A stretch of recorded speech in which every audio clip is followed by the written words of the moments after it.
Hey guys, in today's video, I thought it would be cool to take a look back at the 1997 Finnish Grand Prix. Before I start this video, it would be much appreciated if you guys could like and subscribe because I'm trying to get to 1,000 subscribers and it would really mean the world to me. This competition featured some pretty big names like Kevin Levrone, Chris Cormier, and Ronnie Coleman, who filled the top three places. Other legends like Nasser El-Sambati, Paul Dillette, and Vince Taylor were present as well, along with dark horses like Marco Savalainen, Milos Sarcev, and Lee Priest. Before I start the comparison between the top three at this show, I want to go over a few bodybuilders of note, namely Marcos Savalainen. Marcos had crazy conditioning, really good body parts all around, really with no lagging or weak body parts, and arguably the best biceps of all time. Not to mention, he was crazy from behind too, having a really, really good back. You guys can see how crazy he looks on screen right now. I mean, really no lagging body parts, like I said, and conditioning for days. It still surprises me how he only placed 7th while looking so good. Moreover, I would assume that he'd have a home advantage being from Finland. Whatever the case, Marcos definitely deserves a mention before I start the comparison. Lee Priest was another guy who came in looking really, really good from the front. However, his back really wasn't as conditioned, and you guys can see that when he turns around. His glutes and hamstrings were a bit watery, and his back looked a little bit soft. However, he did have some amazing symmetry everywhere and those huge, huge biceps and triceps and forearms, which were just so good looking, so good. It's too bad he didn't come in better conditioning because he definitely could have placed higher than 9th place. Paul Dillette was another guy who came in with really good conditioning and had some trademark attributes that just made him stand out in a lineup. Dillette's large structure, huge arms, and tiny waist cultivated an imposing stage presence. As many of you know, his lack of posing skills and underdeveloped back held him back in almost every competition.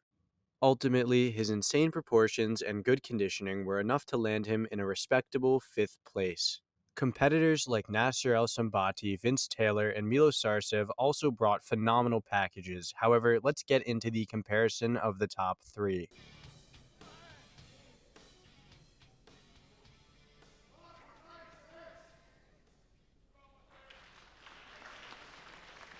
So here we have the top three in the first shot, the front double bicep shot. Just for reference, or if you didn't know, from left to right, it's Chris Cormier, then Kevin Levrone, and lastly, Ronnie Coleman. Cormier features probably the most balanced physique in this shot, not having overpowering guns, but having a good combination of good lat flare, a small waist, and big quads. Levrone may have the most full arms, but probably has the least separated ones. He has a pretty good midsection, but probably the smallest quads in this shot. I'd be willing to say that Ronnie Coleman has the best guns in this shot with the biggest bicep peaks and the most separated arms as well.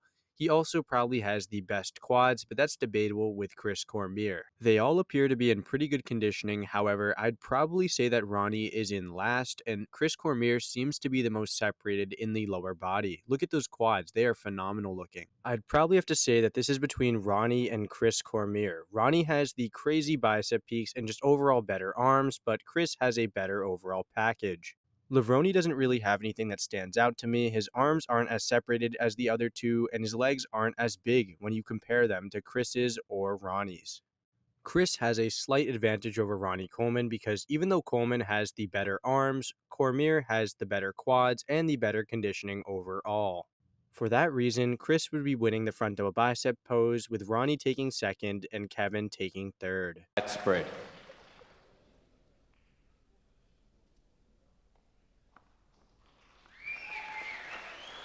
Once again, guys, look how good Chris Cormier's quads look. I'd pretty much say that he has the best quads from the front in this comparison. However, he probably doesn't have the best lats. As you guys can see, he's not really filling out the pose as well as Kevin, nor as well as Ronnie. Ronnie fills out this pose spectacularly, and I would probably have him winning this shot. He has that conditioning, the mass, and those lats are filled out perfectly. Kevin would be a close second behind Ronnie because he has that clavicle width, he has the really wide lats, and his quads don't look all too bad. Although Cormier looks really great everywhere, the lack of lats really throws him off, and for that reason, he's going to place behind Kevin in a kind of distant third. Side chest.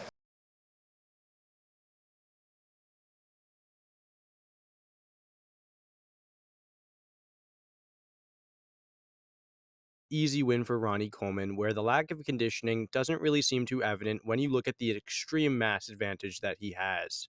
Coleman probably has the best lower half in this comparison, and Cormier isn't far off either, having a really good set of quads and hamstrings from the side as well.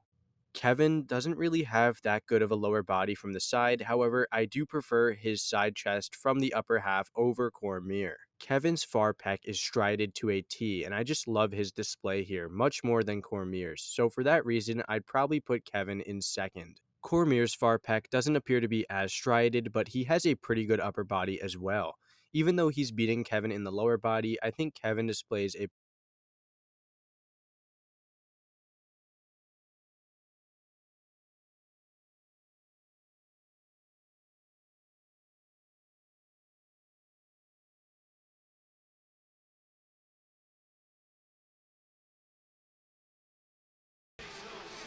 I would give the rear double bicep shot to Ronnie Coleman because he has the most dense back in comparison to Kevin or Chris. Although his trademark conditioning wasn't really there yet, if we look at his Olympia reign, comparing it to that, his density in the back really isn't something that the two other competitors could compete with. Kevin would probably take second place here because I like how dry and ripped he looks in the hamstrings and glutes, and his back looks pretty good as well. Chris would probably take third place because his back isn't as good as Kevin's in my opinion, and nothing really stands out to me. Moreover, his lower body conditioning, while really good from the front, isn't really as impressive from the back, with his hamstrings and glutes looking a little bit off in comparison.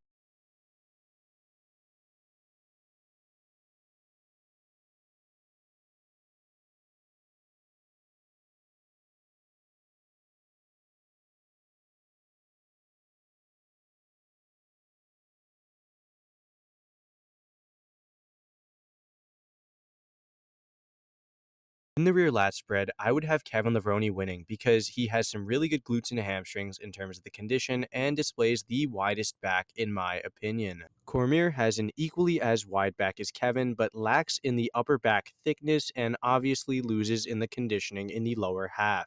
Coleman just doesn't look good here. I mean, his back looks really small, his conditioning isn't there, and yeah, he falls in third place in my opinion. Kevin takes this, and Chris falls in second.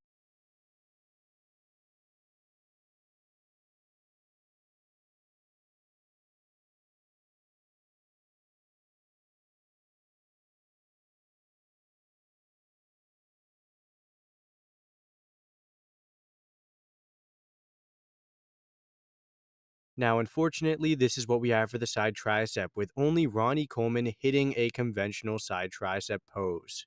While Coleman has a pretty good tricep here and a pretty decent flow, his real lack of a tricep, come on, let's be real, guys, we all know he doesn't have a tricep, really holds him back and would probably place him in third.